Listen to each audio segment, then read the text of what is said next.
Namaste children. We are dealing with verbs and today we are going to do some important points of the forms of verb. Okay, let us do this.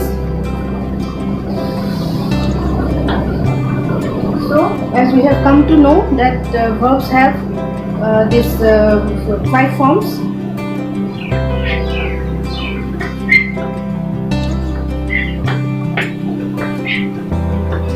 Yes, we have come to know these forms of verbs. What is V1? V1 is simple present. Yes, V2 is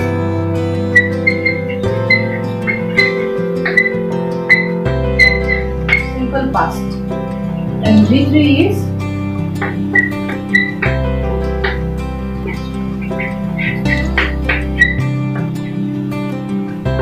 V3 is past participle. What is the V4? That is present participle.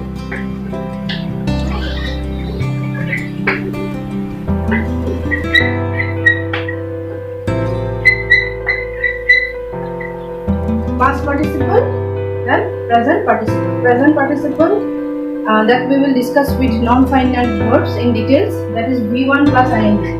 V1 plus ing.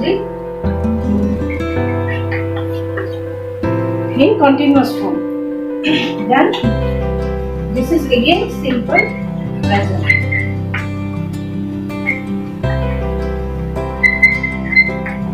So why there are 2 simple present forms? Do you know? We must know all these forms clearly. Okay? This is simple present and there is another simple present. There should be some reason, isn't it? Why these 2 simple presents are there?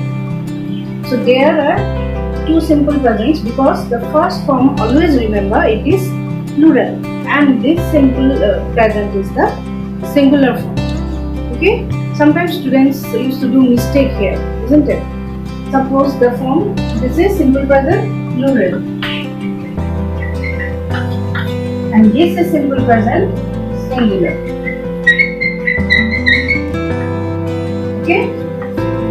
Suppose one verb I am going to tell, that is the have. Have. If I say have, had, having, has. Okay. In this form of verb, that is to have. We have done earlier in the auxiliary verbs to be, to have, and to do forms, isn't it? So here you see, have is the plural form, isn't it? We use the have verb with the plural verbs, we know it.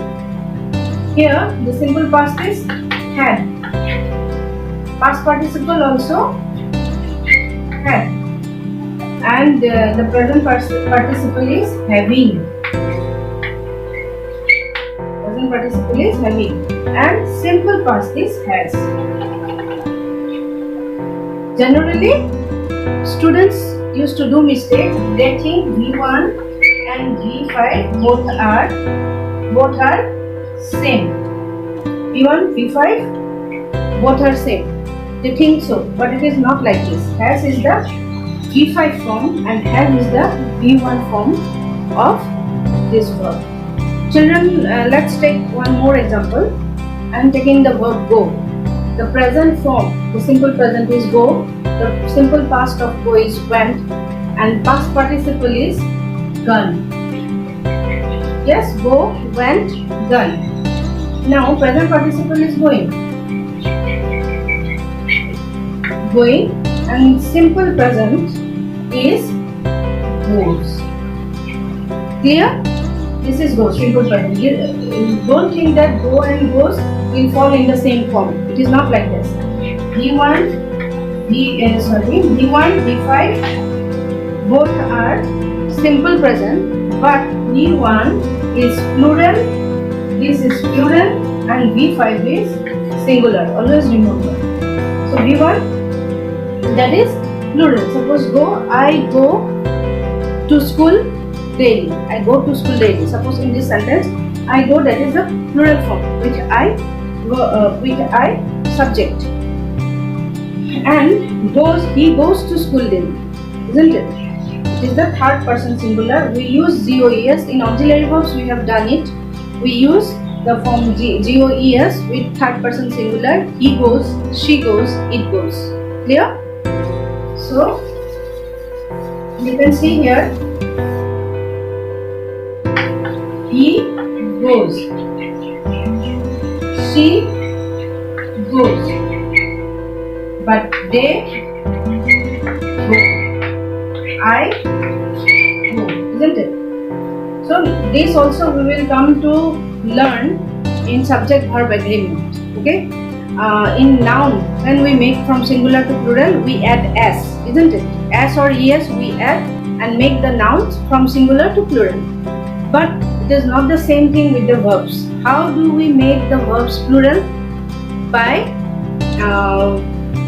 We make the verbs plural by excluding the s, isn't it? So by adding s, it becomes singular.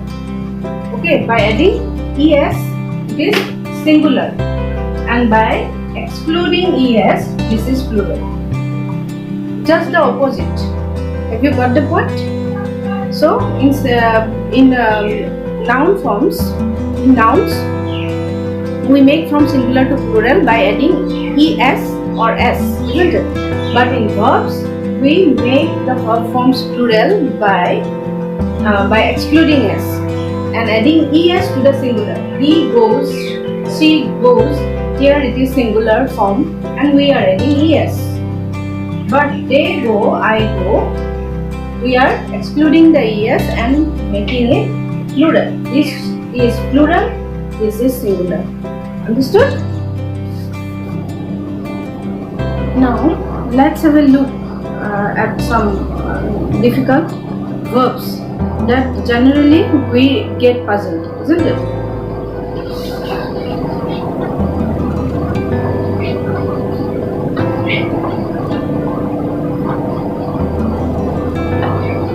There is one word, that is lie. Lie is a word. Generally we get puzzled because it is having different meanings. Lie means untruth, isn't it? Telling lies. That is untruth. One more lie is there. That is to be in a resting position. That is another lie. On bed. Suppose lie on bed. To be in a resting position. That is another lie. Lie means resting position. Be in a resting position. Here, these two words are the same words, but meanings are different. One lie is untruth, another lie is be in a resting position. Now, the past form of this lie, untruth, is lied. Past participle, lied. He lied to me. For example, he lied to me. Now, this lie in a resting position, it is not having the same past and past participle. The past of lie on bed is lie, lay, and what is this?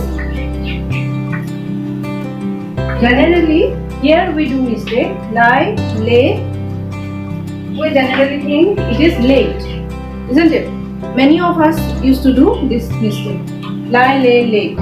But wrong. This is not be. This is wrong. Okay. What is this? This is lay, not late. Lie, lay, lay. Be in a resting position, sleepy. Lie, he laid on bed.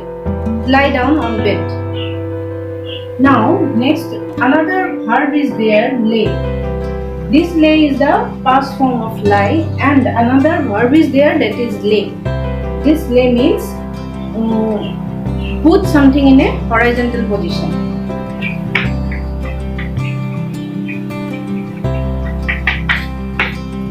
So, this lay means put something on a horizontal position. Okay? So, lay the mat Okay, suppose lay the mat outside. So put something on a horizontal position is lay. And the past form is lay is lay. Past participle is also lay.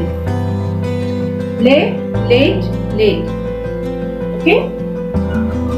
Now this lay is having one more meaning. That is, suppose lay eggs, isn't it? Lay, late, late. The form is the same, but the meaning, two meanings are there. Lay, lay eggs. Hens lay eggs. We know that, isn't it? So this is a confusing word. Let's say some more confusing words. So children, I have written here three words, that is fly, flow and overflow. Fly, the meaning all of we know.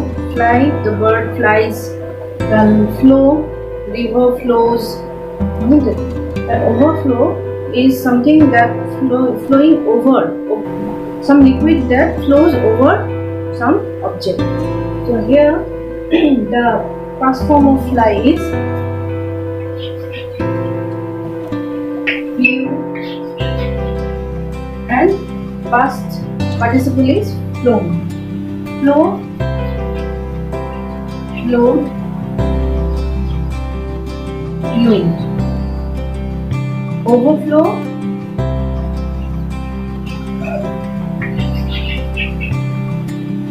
overflowed, overflowed. Here generally we do sometimes we do mistake. Suppose the river sometimes we write that the river overflowed, but that is wrong. The water has overflown. That is wrong. Why? Because it should be overflow, isn't it? Overflow is wrong. It should be overflow. So these are the forms of these words. Flows. Sometimes we also do mistake. This flow with this flow. We write the past participle of flow as flow, but that is wrong. Flow. We will do some practical examples. We will write some sentences and do exercises. Then this portion will be clear. We will do. Next, another word I am taking, that is rise. These are the two words. Suppose rise, the sun rises, isn't it? So this rise, the past form is rise, rose, rising. Clear? Rise, rose, rising. And this raise is, the meaning is to lift something to a higher position. Raise is not the same with rise. Okay, raise means to lift something to a higher position. The flag raised, the governor raised the flag. That is one example. Raise means to lift something to a higher position. The past form of this raise is raised. R-A-I-S-E-D. And the past participle also rise, raised, raised. Now coming to one more verb. One more verb is there that is confusing. Let us have a look at this.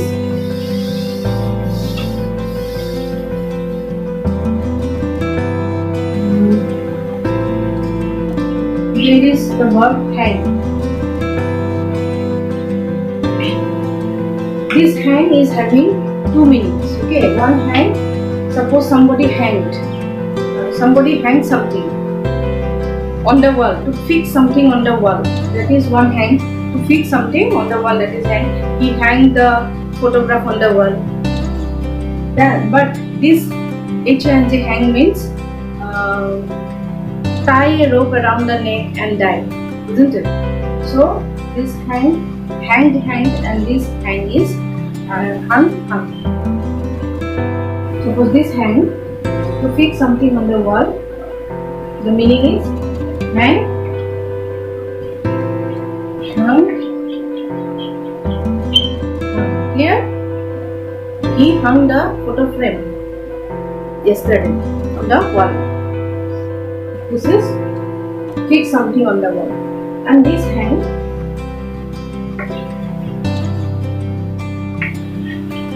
this means tying a rope around the neck and tie. That is hang, tie. For example, he hanged himself with this hang. Is it clear? Hang, hung. For example, he hung the photo frame on the wall. That means he fixed the photo on the wall. So there are so many verbs that can puzzle us. But if we learn all these verb forms clearly, then there will be no doubts. So more practice is needed. Now let's move to some practices of these verbs with sentences to learn the concept more clearly.